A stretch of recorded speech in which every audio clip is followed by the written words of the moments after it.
এরপরে প্রশ্ন হলো, স্বামী স্ত্রী দুইজন যদি জান্নাতে যায় তবে দুইজনে কি আলাদা থাকবে না একসাথে থাকবে? এটা আমাদের কোনো বোনের প্রশ্ন কিনা আমার সন্দেহ।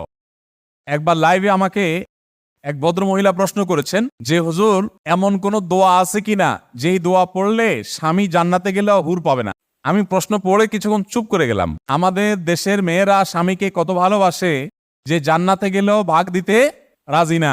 এই জন্য বলে নিজে জান্নাতে যাওয়ার দোয়া চায় না, তাই যে স্বামী জান্নাতে গেলেও হুর জান্নাত পায়। বুঝতে পেরেছে? এখন এই যে প্রশ্ন, সেখানে বলা হচ্ছে যে স্বামী স্ত্রী দুজনে জান্নাতে গেলে একসাথে থাকবে নাকি আলাদা থাকবে? দুইজনে যদি জান্নাতে থাকে তাহলে আলাদা থাকার তো কোনো প্রশ্নই ওঠে না। অবশ্যই অবশ্যই ইনশাআল্লাহ তারা একত্রে থাকবে। এই প্রশ্ন এক ভদ্রলোক দিয়ে গেছেন, দিয়ে যাওয়ার সময় বলছেন আরেকটা সম্পূরক প্রশ্ন আছে, মুখে বলে দিয়ে গেছেন শেষের দিকে। সেখানে সম্পূরক প্রশ্নটা হলো যে যদি দুইজন জান্নাতেই থাকেন বুঝলাম, তো আর হুরের দরকারটা কি? এইটা শুনে আমার আরো পরিষ্কার হয়েছে যে প্রশ্নটা কোনো মহিলা করছে। বাঙালি নারী স্বামীকে অনেক বেশি ভালোবাসেন, যতটুকু ভালোবাসা দরকার তার চেয়ে বেশিও বাসে। যাই হোক, দেখেন, এটা নিয়ে অনেক লম্বা চড়া কথা বলতে হবে না। আমি খুব সংক্ষেপে মূল বিষয়টা আশা করি আপনাদের বোঝাতে পারবো। সেটা হলো, আমরা জান্নাতটাকে দুনিয়ার মতো মনে করি। দুনিয়াতে কোনো মহিলাই সতীন পছন্দ করে না। আছে কোনো মহিলা পৃথিবীতে? কেউই পছন্দ করে।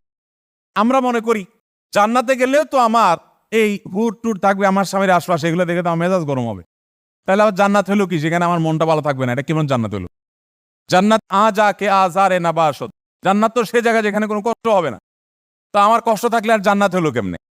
এটার উত্তর হলো, কোরআনে কারিমে আল্লাহ রাব্বুল আলামিন বলেছেন, ওয়ানাযানা মা ফি সুদুরিহিম মিন গিল, জান্নাতীদের অন্তর থেকে হিংসা নামক আইটেমটা, এই যে আমাদের হিংসা হয়, ঈর্ষা হয়, মনে একজন আরেকজনের প্রতি দুঃখ লাগা কাজ করে, এই জিনিসটা আল্লাহ তাআলা আমাদের বডি থেকে বের করে দিবে। কোন জান্নাতীদের মধ্যে কোনো হিংসা থাকবে এবং পরশ্রী কাতরতা বলতে কিচ্ছু থাকবে না। তাহলে কি দাঁড়ালো? একজন নারী দুনিয়াতে তার কাছে মনে হচ্ছে হায়রে আমার স্বামীর জান্নাতে হুর থাকলে তো আমার জিনিসটা অসহ্য লাগবে। বাস্তবে তিনি যখন জান্নাতে যাবেন তখন তার এই মেন্টালিটিটা আর থাকবে। একজন প্রশ্ন করছে, আচ্ছা ভাই, আমি শুনছি আল্লাহ কোরআনে এবং তার রাসূল সাল্লাল্লাহু আলাইহি ওয়াসাল্লাম হাদিসে বিভিন্ন জায়গায় বলেছেন, লাহুম মা ইয়াশতাহুনা ফিহা, জান্নাতে জান্নাতীরা যা চাবে তা পাবে। কথা ঠিক আছে হুজুর? হ্যাঁ ভাই ঠিক আছে। হুজুর বুঝে বলেন, কিন্তু আরে বুঝে বলার কি, কোরআন আয়াত তো। জান্নাতে যা চাবে সব পাবে? হ্যাঁ সব পাবে। তো হুজুর আমার তো বিড়ি খাওয়ার অভ্যাস আছে, এখন আমি যদি আল্লাহর বলি আল্লাহ জান্নাতে আমার বিড়ি লাগবে, তখন আপনি একটু আগে বলছেন যা চাবে তা পাবে, তাহলে তার মানে আল্লাহ আমাকে জান্নাতে বিড়ি দিবে? উনি মনে করছে হুজুরে তো আজকে দিছি আটকায়া প্রশ্ন করে।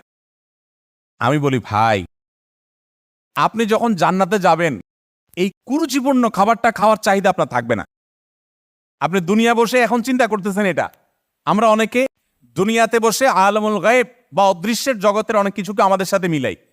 এই যে মহাশূন্যে যারা যান, মহাশূন্যের বিভিন্ন ভিডিও ইউটিউবে বিভিন্ন জায়গায় আছে।